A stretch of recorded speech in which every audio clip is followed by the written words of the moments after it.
જય શ્રી કૃષ્ણ બધાને, welcome back to our new blog. ચાલો, આજે અમે જઈ રહ્યા છીએ માધવપુર, કે જ્યાં રૂક્ષ્મણી અને શ્રી કૃષ્ણ ભગવાનના લગ્ન થયા હતા એ સ્થળે. પણ એ પહેલાં રસ્તામાં આવશે મોચા હનુમાનજી પોરબંદર પાસે, ત્યાં દર્શન કરવા જાશું. માધવપુર, જૂનાગઢ અને સોમનાથ દાદાને ધજા ચડાવવાનું આયોજન છે, તો પૂરો વિડીયો જોજો. આજના વિડીયોમાં તમને બધું જ નહીં બતાવું, પણ આના પછીના વિડીયોમાં આપણે જૂનાગઢ અને એના પછીના વિડીયોમાં આપણે સોમનાથની યાત્રા કરશું. પણ ત્રણ એપિસોડ જોજો અને આ વિડીયો પણ પૂરેપૂરો જોજો. તમને બધી જ માહિતી, પૂરી યાત્રા કરાવીશ અને સંપૂર્ણ ઇતિહાસ પણ કહેતી જઈશ. અમારું આ બધી નારી શક્તિ, આ જોઈ લો, આ નારી શક્તિનું જ્વલંત ઉદાહરણ. અમે હસતા રમતા કીર્તન ભજન કરતાં કરતાં નીકળી ગયા છીએ. તો ચાલો અમારી સાથે તમે પણ સોમનાથની યાત્રાએ. પણ એ પહેલાંના સ્થળોની મુલાકાત લઈ લઈએ. પહેલી વાર જોવો છો તો ચેનલને સબસ્ક્રાઈબ કરી દો, લાઈક કરજો, કોમેન્ટ કરજો કે વિડીયો કેવા લાગે છે. ચાલો.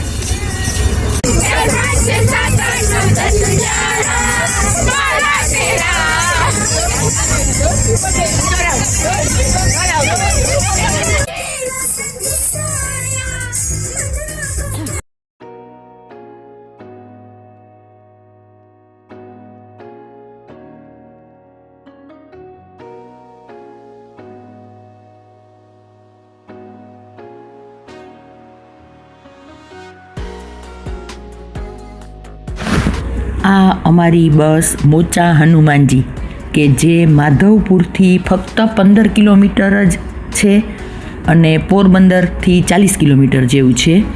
તો ત્યાં અમે પહોંચી ગયા છીએ. અમે આ જામનગરથી બસ આવી છે, તો મોચા હનુમાનજીના દર્શન કરવા આવ્યા છીએ. તો બધા ઉતરી જાય બસમાંથી, પછી તમને અંદર જઈ અને સંપૂર્ણ પરિસરના આપણે દર્શન કરીએ. ત્યાં એક ફોરેનના, લગભગ જર્મનના બેન છે, એ વર્ષોથી આવીને અહીં હનુમાન દાદાની સેવા કરે છે, મંદિરની પૂજા કરે છે.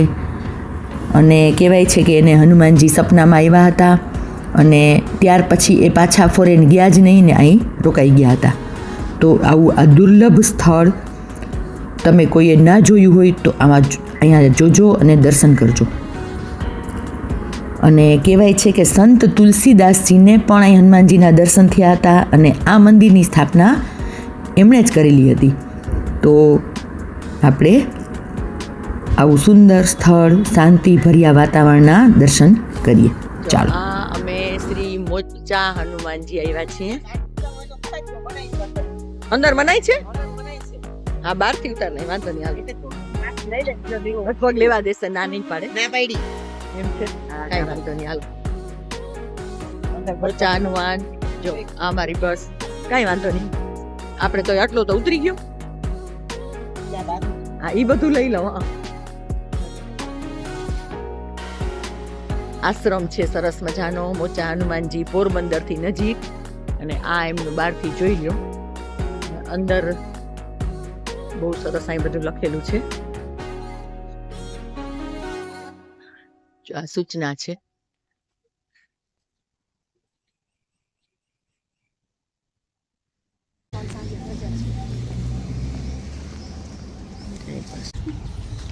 અહીં આવતા દરેક દર્શનાર્થીઓને ફ્રીમાં ચા, નાસ્તો, 2 ટાઈમ જમવાનું, પ્રસાદી આપવામાં આવે છે.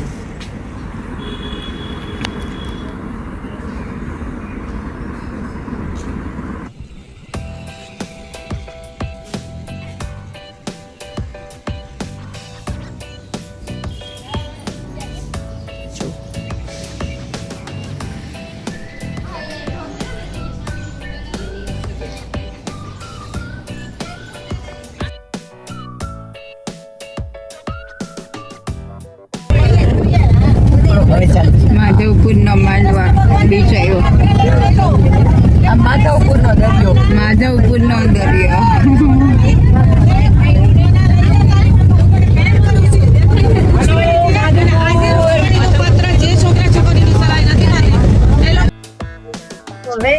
મોચા હનુમાનજી દર્શન કરીને અમે આવ્યા છીએ આ શ્રી કૃષ્ણ ભગવાન રૂક્ષ્મણીજીએ સ્નાન કરી પીઠી ઉતારી તે કદમકુંડ અને મા પ્રભુજીના બેઠક 66 માધવપુરના પોરબંદર પાસેના.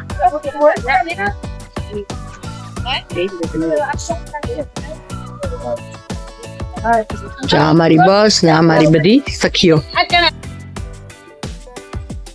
અંદર એન્ટર થયા. અહીંયા હાથ ધોવાનું છે, અહીંયા પીવાના પાણીનું છે. અંદર વિડીયોની મનાઈ છે એટલે બારે જે આપણે છે આ બધું જો અહીંયા અપરસ કરવું હોય કોઈને તો છે. આ સુંદર મજાના મહાપ્રભુજીના 84 બેઠકમાંના એક બેઠકજી ના એ બધું લખેલું છે.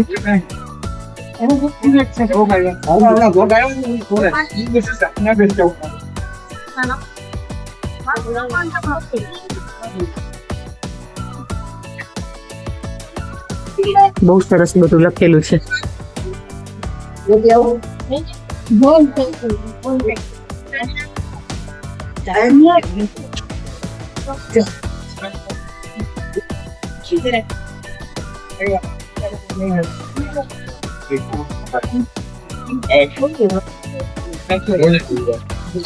કુંડ છે પછી દર્શન ને વાર છે કે વાંધો નહીં લઈ જા. કુંડ છે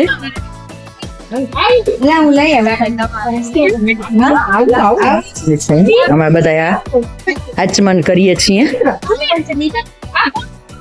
પછી દર્શન કરવા જઈએ.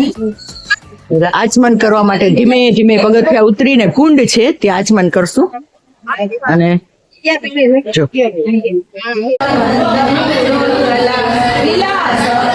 અત્યારે દર્શન નથી ખુલ્યા તો બધા રાહ જોઈ છીએ અને યમનાષ્ટક બોલીએ છીએ.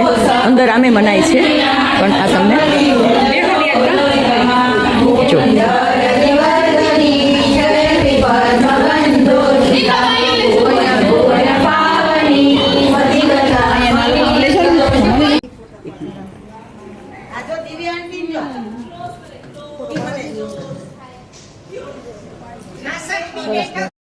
હવે અમે આવી પહોંચ્યા છીએ ભગવાન દ્વારકાનાથ શ્રી કૃષ્ણ અને રૂક્ષ્મણીજીના જ્યાં વિવાહ થયા હતા અને ભગવાન શ્રી કૃષ્ણ રૂક્ષ્મણીજીનું હરણ કરી રથમાં બેસાડી અને આ જગ્યાએ લાવ્યા હતા. જો આ ચોરી માર્યા એટલે કે માંડવો, અહીંયા ચોરી છે, સ્તંભ છે, માંડવા છે, એ બધાના આપણે દર્શન કરીએ.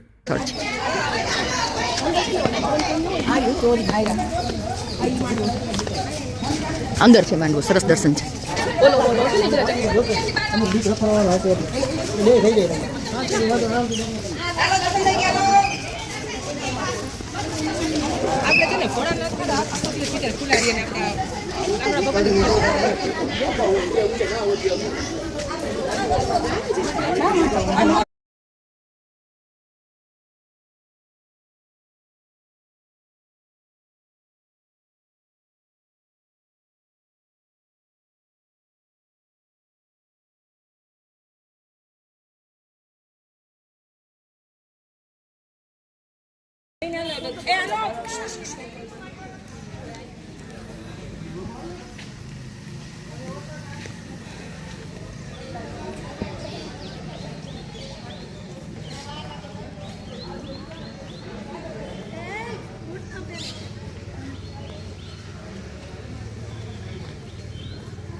જો આ દર્શન કરીને પાછા અમે રિટર્ન થાય છે.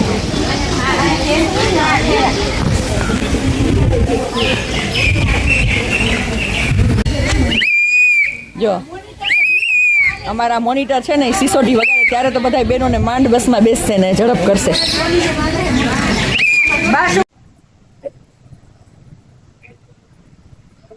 માધવરાયજીનું મંદિર અને આ માધવપુર ગામ અને રૂક્ષ્મણીજીના મંદિરે જાય છીએ. નાના વાહન આવે છે પણ અમે તો બસ બાંધીને આવ્યા છે એટલે બસ અંદર નથી આવી.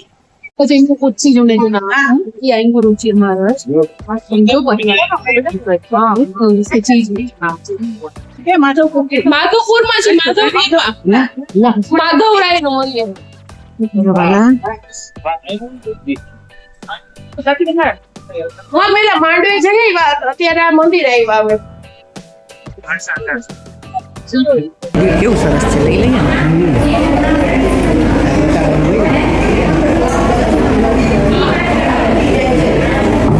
માધવરાયજીની હવેલી કહીએ કે મંદિર કહીએ, આ આપણે અંદર કર્યા દર્શન.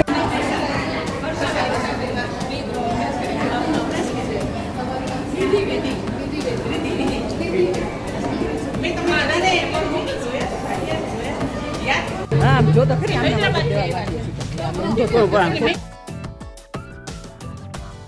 ચાલો તો હવે બધા દર્શન કરી અને જુનાગઢ જવા તરફ પ્રયાણ કરી દીધું છે.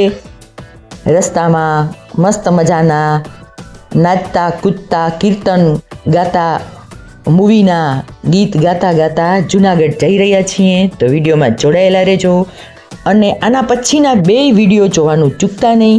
હજી આપણે સોમનાથ દાદાના જુનાગઢની સંપૂર્ણ યાત્રા કરવાની છે. તો ચાલો ફરી મળીશું નવા વિડીયો. ત્યાં સુધી આવજો. જય શ્રી કૃષ્ણ.